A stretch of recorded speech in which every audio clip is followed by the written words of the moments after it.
Welcome viewers to our YouTube channel Vaigyanika Science is Life. Today we are presenting our first topic for class 8th CBSE and the topic is force and pressure. Now the whole topic is going to be divided in 3 parts and this is our first lecture regarding force and its effect.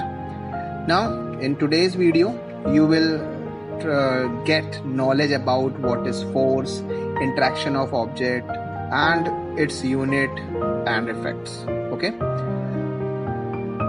so let me start with the first section of this video.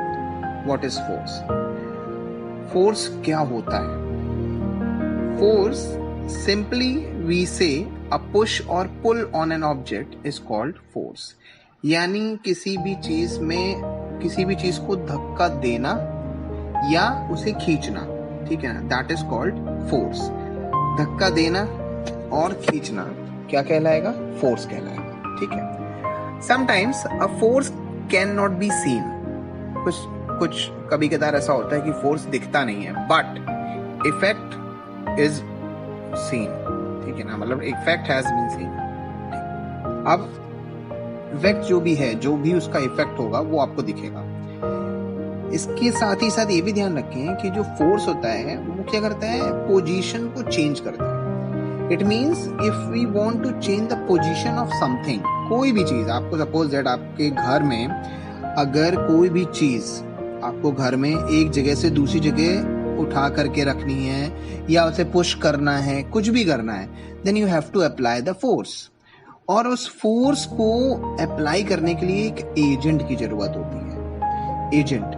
अब agent क्या होता है? Suppose that आपको अपने hands को wash करना है. ठीक है, तो हैंड्स को वॉश आप कैसे कर सकते हैं? वाटर से कर सकते हैं, ठीक है, सोप से कर सकते हैं, सैनिटाइजर से कर सकते हैं और हैंड वॉश से कर सकते हैं. इस तरह की जो बहुत सारी चीजें आपने देखी ना, दैट आर कॉल्ड एजेंट. ठीक है. अब इसके बाद आता है कि फोर्स जो है वो डिपेंड किस पे करता है? मास पे. मास या साइज. आप एक छोटा सा पेंसिल का बॉक्स अगर आपको डिस्प्लेस करने को बोला जाए तो आप बड़े इजीली उसको डिस्प्लेस कर लोगे. लेकिन अगर एक कार्टन आ जाए, एक गत्ता जिसको हम बोलते हैं हिंदी में, गत्ता हो जाए और उस गत्ते में बहुत सारा आइटम है, अब आपको सेम फोर्स आप नहीं लगा सकते उस पे. जितना फोर्स आपने उस एक पेंसिल बॉक्स को उठाने में लगाया था उतना सेम फोर्स आप नहीं लगा सकते हो उस कर्टन पे. ठीक है, क्योंकि कर्टन का जो मास है या जो साइज है वो उस पेंसिल बॉक्स से डिफर है, बड़ा है, इसलिए आपको फोर्स भी क्या लगाना पड़ेगा? ज्यादा. अब ये भी ध्यान रखें कि अगर फोर्स होगा, due to force displacement of the object will also be there. ये भी ध्यान रखें कि अगर फोर्स है, अगर फोर्स आपने लगाया है तो अब ये ध्यान रखिएगा कि ऑब्जेक्ट डिस्प्लेस होगा. डिस्प्लेस मतलब उसकी पोजीशन चेंज होगी. ये आपके टाइप्स ऑफ फोर्सेस हैं जिनको मैंने यहाँ पर रिप्रेजेंट किया है, जिसके बारे में हम नेक्स्ट लेक्चर में जानेंगे. फिलहाल आपको ब्रीफ में बता दे रहा हूँ. There are 2 types of forces, contact and non contact forces, जो आप क्लास 8th में पढ़ने वाले हो. इस समय ये आपके कॉन्टैक्ट फोर्स हैं 3 टाइप्स के.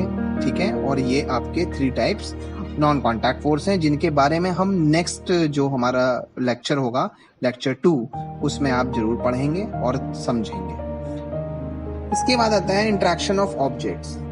कभी भी कोई भी जो फोर्स है वो बेसिकली जब कोई ऑब्जेक्ट कांटेक्ट में आता है, जब कोई 2 ऑब्जेक्ट कांटेक्ट में आते हैं तभी फोर्स एप्लीकेबल होता है. ठीक, ये देखा जा सकता है. अब इसके बाद क्या है कि हमारी जो बॉडीज हैं, कोई भी 2 बॉडीज हैं, स्पेशल केसेस में क्या है कि कांटेक्ट में है. सपोज दैट जो फोर्सेस हैं जैसे आपके ये पुशिंग, पुलिंग, लिफ्टिंग, स्ट्रेचिंग, ये सब टाइप हैं जो हम एवरीडे, मतलब ये हम हर दिन करते हैं. ये चीजें हमें हर दिन दिखती हैं कि हम किसी चीज को पुश कर रहे हैं, पुल कर रहे हैं, उठा रहे हैं, लिफ्ट कर रहे हैं. ठीक है ना, स्ट्रेचिंग करते हैं, कई लोग अपनी बॉडी को भी स्ट्रेच करते हैं उसी फोर्सेस के थ्रू. ठीक है ना, तो ये फोर्स के कई सारे जो जनरल वे हैं वो सब यहाँ पर मेंशन किए गए हैं.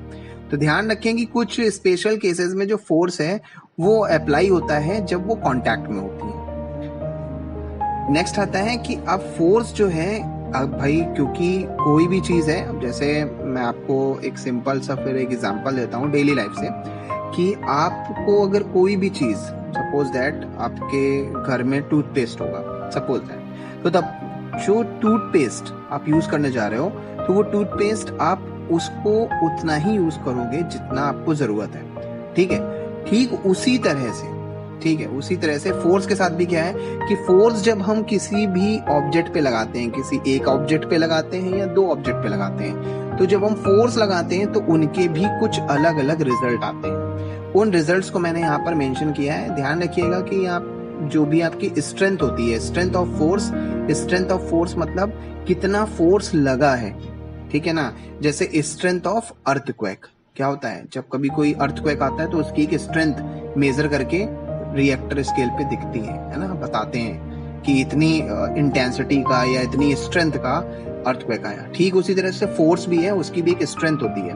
तो उस स्ट्रेंथ को हम रिप्रेजेंट करते हैं मैग्नीट्यूड से, मैग्नीट्यूड यानी नंबर, और एक डायरेक्शन यानी हम किस डायरेक्शन में उस ऑब्जेक्ट को मूव करा रहे हैं। हम वो डायरेक्शन नॉर्थ हो सकती है, वेस्ट हो सकती है, साउथ हो सकती है, कुछ भी हो सकती है।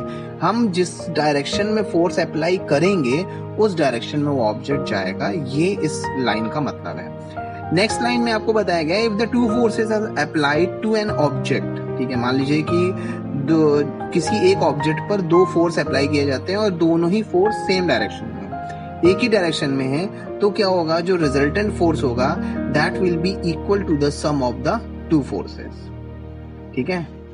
ये ध्यान रखेंगे कि जो सम होता है वो sum of the two forces that will be equal in the same direction. एक ही डायरेक्शन में अगर दो लोग फोर्स लगा रहे हैं then resultant force will be the sum of that two forces. And if किसी ऑब्जेक्ट पर दो लोग अपोजिट डायरेक्शन से फोर्स लगा रहे हैं, अपोजिट डायरेक्शन मतलब एक नॉर्थ में एक साउथ डायरेक्शन से लगा रहा है, तो इस केस में क्या होगा, जो फोर्स होगा दैट नेट फोर्स मतलब जो दोनों का रिजल्ट आएगा, result net means resultant force, जो रिजल्ट आएगा that will be the difference of the two forces. इसके साथ थर्ड कंडीशन एक और बनती है जिसमें हम कहते हैं कि अगर किसी ऑब्जेक्ट पर दोनों जो फोर्स हैं, एक एंड से और एक दूसरे एंड से, दोनों तरफ से जब फोर्स लगते हैं और दोनों अपोजिट डायरेक्शन में लगते हैं, तो उस केस में क्या होगा, वो इक्वल होंगे आपस में और अपोजिट डायरेक्शन में होंगे, तो उनका जो रिजल्टेंट आएगा दैट विल बी जीरो और निल। आई होप कि आपको ये जो 3 रिजल्ट्स हैं फोर्सेस के, ये आपको समझ में आए होंगे। आगे बढ़ते हैं हम इफेक्ट्स ऑफ फोर्सेस पे। ये थोड़ा सा मतलब इसको हम कह सकते हैं, ये कुछ जो ऑब्जर्वेशंस लिए गए हैं फोर्स के अलोंग, उसको यहाँ पर बताया गया है। A force can move an object from rest position. आपने देखा होगा बहुत ही ज्यादा पॉपुलर गेम है हमारा क्रिकेट, तो उस क्रिकेट में आपने देखा होगा कि बॉलर के हाथ में जो बॉल रहती है वो रेस्ट पोजीशन में रहती है, और जब वो उसको थ्रो करता है then it will start moving. ठीक है, आपकी जो ये कंडीशन है वो सब फॉलो हो रही है।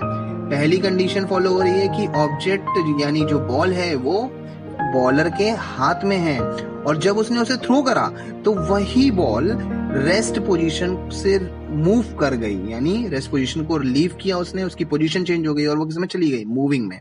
ठीक, अब वो मूव करने लगा, और जब वो मूव करेगा तो और भी आप ध्यान से देखेंगे तो जो बॉलर हैं वो भी अपने पास दो तरह के हैं, एक सीमर हैं और एक स्पिनर हैं। तो वो क्या करते हैं, अपनी स्पीड को चेंज भी करते हैं और डायरेक्शन भी चेंज करते हैं। डायरेक्शन आपने देखी होगी खासकर स्पिनर्स के साथ, ठीक है।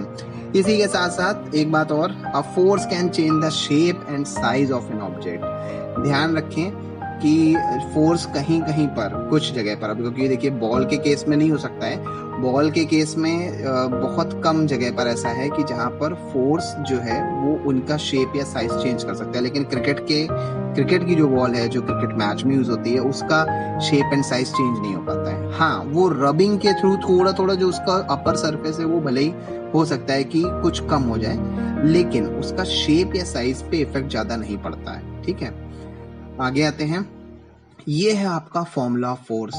बहुत ही रिनाउंड फिजिसिस्ट या साइंटिस्ट जिनको हम बोलते हैं सर आइजैक न्यूटन, इन्होंने 1686 या अराउंड 1700 में ये फॉर्मूला एस्टैब्लिश किया था, और उन्होंने ये जितना फॉर्मूला आपको बनाया है, उन्होंने एक रिलेशन डिराइव किया था मास और एक्सेलरेशन के साथ।